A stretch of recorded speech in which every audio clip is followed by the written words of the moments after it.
Happy Independence Day. Let's do the next topic, which is the motion in one dimension. Motion in one dimension को motion in straight line भी बोलते हैं.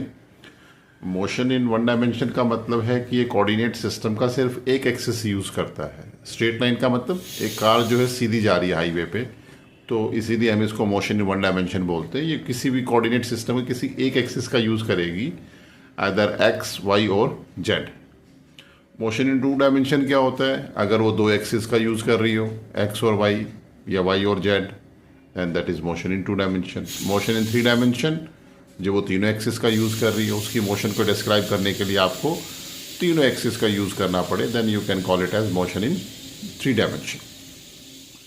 Motion in one dimension में सबसे important topic होता है equations of motion. ये आपको बहुत अच्छे से आना चाहिए. इस पे न्यूमेरिकल्स आते हैं और क्लास 11th में इनकी डेरिवेशंस भी पूछ लेता है, तो आप डेरिवेशन भी कर रहे हो. न्यूमेरिकल तो we will discuss on this topic.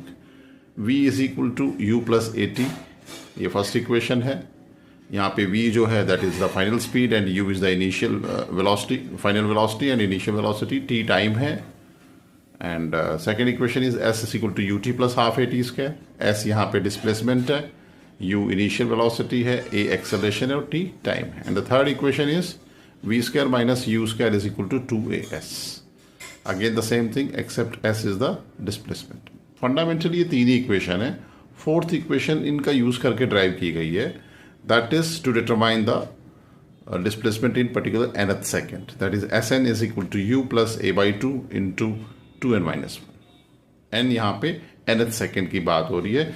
Generally ये फॉर्मूला यूज होता है जस्ट लाइक कि एक पर्टिकुलर स्टोन जो है एक पर्टिकुलर हाइट से गिर रहा है एक पर्टिकुलर टाइम पे, मान लो सपोज एक हाइट से ग्राउंड तक आने में 10 सेकेंड लगते हैं, तो 5th सेकेंड पे उसने कितना डिस्टेंस कवर किया, then this formula is used.